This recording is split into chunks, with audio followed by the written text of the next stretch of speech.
که تر دې دمه پورې تاسو زموږ چینل نه وي سبسکرایب کړی نو په سبسکرایب بټن باندې کلیک وکړئ. د که ویډیو مو خوښه شوه نو په لایک بټن باندې کلیک وکړئ. د نور سره شریکولو لپاره په شیر بټن باندې کلیک وکړئ. خپل وړاندیزونه او نظرونه د کمنټس په برخه کې زموږ سره شریک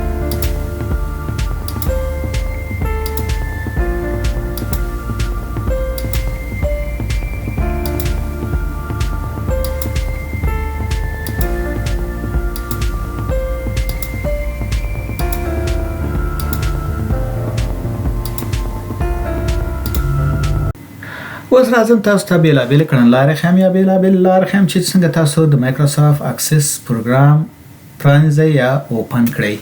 دلته راځم مثال په دې سرچ کې دلته مثال تیار دلته شته دی ځکه چې دا استعمال شوی دی. که استعمال شوی نه وي دلته نه راځي. مثال دلته ورته چې اکسس مثال کېدای شي ستاسو رانیشي. مثال اکسس ورته لیکم دلته ګوره دا راغی مثال اکسس اپلیکیشن. مثال په دې باندې کلیک کوم دا مې اوپن کړو. دلته راځم بیرته په ایکس بټن باندې کلیک کوم. په دې باندې مثال یا ایکس یا کلوز بیرته مې کلوز کړ. راځم سٹارټ مینو ته ورته هم چې آل اپ مثال په دې آل باندې کلیک کوم. دلته ګورئ په ا کټګوري کې دلته چې ده اکسس مثال په دې اکسس باندې کلیک کړئ. دا یې بله کړنلاره چې مثال څنګه تاسو کولی. بیرته راځم په دې کلوز بټن باندې کلیک کوم. کلوز مثال دا بیرته مې کلوز کړو. اوس راځم سٹارټ بټن ته بیا مثال دلته ورته هم چې آل په دې باندې رایټ کلیک کوم. رایټ کلیک کوم ورته پن ټو سٹارټ مثال چې پن ټو سٹارټ مثال پن ټو سٹارټ مې چې کلیک کوم اوس بیرته دلته دې خوا کلیک کوم. بیا راځم سٹارټ بټن کلیک کوم. اوس ګورئ دلته راغلی دی مثال اکسس پروګرام مثال دا ودیز نه اوپن کړو شي. بیرته په دې ایکس یا کلوز بټن باندې کلیک کوم. بیرته کلوز کوم. دلته راځم بیرته څنګه لرې کوو د دیز نه. رایټ کلیک کوئ په ان پن فرام سٹارټ مثال که اوس موږ دلته راشو اوس ګورو نشته دی مجبور چې بیا دلته راشو او دې باندې. اوس راځو څنګه د دې لوکیشن پیدا کوو چې مثال دا په کوم لوکیشن کې دی. راځو په اکسس باندې کلیک کوو په مور باندې کلیک کوو بیا مثال ورته چې اوپن لوکیشن. اوس دا موږ په سٹارټ د ټاسک بار کې موږ دا څه کولای شو پن کولای شو. دا اول په ټاسک بار باندې کار وکړو چې مثال ټاسک بار کې موږ څنګه پن کولای شو. په دې باندې کلیک کوم پن ټاسک بار بس ګورل ته په دې ټاسک بار کې وګورئ دلته دا راغی چې مثال دلته پن شو. اوس راځم دلته بیرته مثال په دې باندې بیا کلیک کوم ورته هم چې مور او بیا ورته هم چې اوپن لوکیشن. دا به ماته د دې موقعیت را اوپن کړي. دلته که وګورئ مثال اکسس دلته دی خو دا شارټکټ دی. دا تاسو کولی شئ چې د دې نه کاپي کړئ کاپي او بیا راشي دا مینیمایز کوي. په دې مینیمایز بټن باندې کلیک کوي او بیا راشي دلته ورته چې پیست مثال دا به په ډیسکټاپ باندې چې شي کله چې تاسو پیست کوئ نو دا به ډیسکټاپ باندې راشي. مثال دا چې ده د اکسس شارټکټ دی. د دې نه بیا تاسو کولی شئ چې دا اوپن کړئ.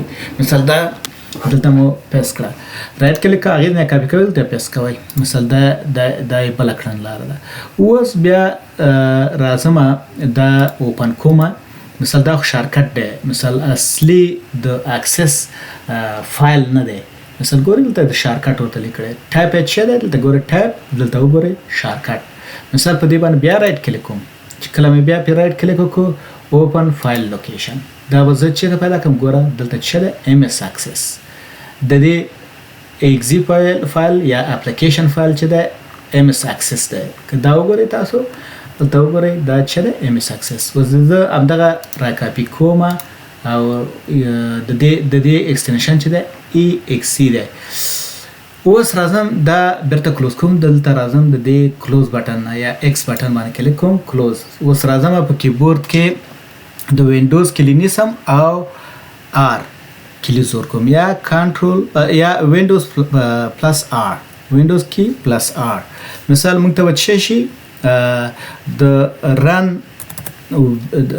رن وینډو به را څرګنده شي. دا د څه ده د رن وینډو. مثال دا د رن وینډو ده. په دې کې به زه اوس مثال دا هغې زما ام اس اکسس یا بیا ورته ټایپ کوم یا ورته دغه کوم. ګوره ام اس اکسس ایکزي فایل دی. اوس اوکې کوم. ګوره دا به ماته اکسس اوپن کړي یا اکسس به راته پرانیزي. دا مثال چې تاسو څنګه کولی شئ چې د مایکروسافت اکسس پروګرام پرانیزئ. د بېلابېلې کړنلارې وي او تاسو کولی شئ چې مثال د دې کړنلارو څخه استفاده وکړئ او د مایکروسافت اکسس پروګرام پرانیزئ. مننه چې تر دې دمه زما سره وئ. خپل وړاندیزونه د کمنټ په برخه کې زما سره شریک کړئ. پښتو په خپله ژبه خپل مهارتونه پورته کړئ.